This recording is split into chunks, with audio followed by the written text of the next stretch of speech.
Kadang kita merasa bersosialisasi itu sulit, bukan karena kita tidak suka orang, tapi karena kita terlalu peduli. Takut terlihat aneh, takut salah bicara, takut membuat orang lain merasa tidak nyaman. Ada rasa tegang di dada seperti ada yang menahan napas setiap kali kita berada di tengah-tengah keramaian. Lidah kaku, pikiran berlomba mencari kata-kata, tapi semuanya terdengar salah di kepala. Dan saat itu terjadi, kita mulai berpikir, apa ada yang salah dengan aku? Padahal mungkin tidak ada yang salah sama sekali. Rasa canggung yang kamu rasakan itu sebenarnya adalah bagian alami dari dirimu, bukan kelemahan, tapi tanda bahwa kamu sadar, bahwa kamu peduli. Otakmu sedang bekerja keras memastikan kamu diterima. Karena jauh sebelum kita punya smartphone dan media sosial, kita manusia hidup dalam kelompok-kelompok kecil. Dan di masa itu, ditolak oleh kelompok bisa berarti kehilangan tempat berlindung, makanan, bahkan hidup.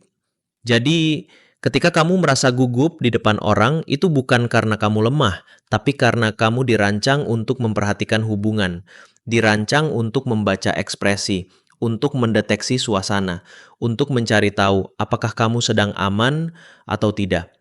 Dan justru orang-orang yang tidak pernah merasa canggung, yang terlalu percaya diri tanpa membaca situasi, kadang malah kehilangan kemampuan dasar itu, empati. Mereka bisa bicara panjang lebar, tapi tak benar-benar mendengarkan. Mereka bisa menguasai ruangan, tapi membuat orang lain merasa tak penting. Dan kamu hanya ingin diterima tanpa harus menjadi orang lain. Dan itu adalah kekuatan. Lalu, bagaimana caranya kita bisa bersosialisasi tanpa merasa hancur di dalam? Jawabannya bukan dengan memaksa diri jadi ekstrovert, bukan juga dengan melatih pidato panjang atau cerita lucu, tapi dengan mengubah fokus. Saat kamu berbicara dengan orang lain, cobalah beri mereka ruang. Biarkan mereka mengisi 70% percakapan.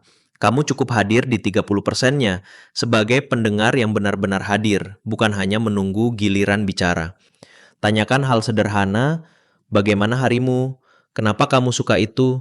Cerita dong gimana awalnya bisa mulai begitu? Dan dengarkan jawabannya.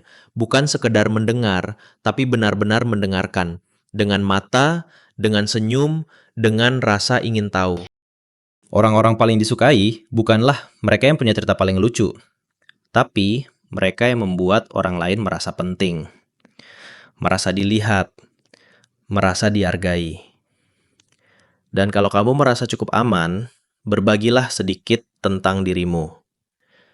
Bukan cerita heroik, bukan juga curhat berat, tapi sesuatu yang jujur. Seperti, aku juga suka merasa gugup kalau ketemu orang baru.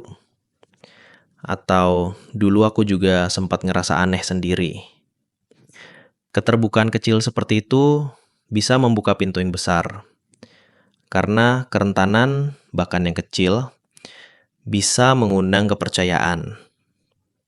Dan kepercayaan adalah akar dari semua koneksi manusia.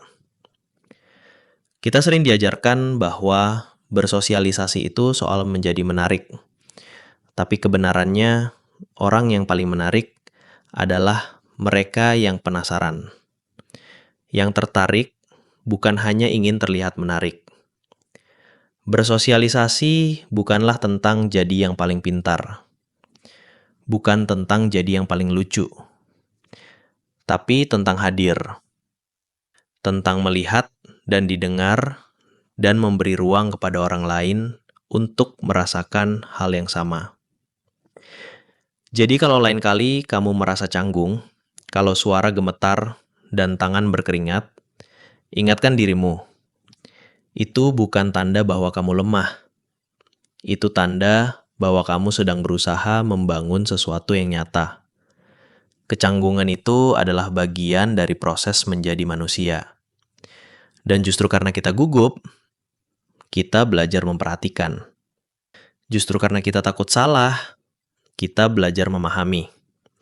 Dan itulah awal dari koneksi yang paling tulus. Bukan yang sempurna, tapi yang benar-benar terasa.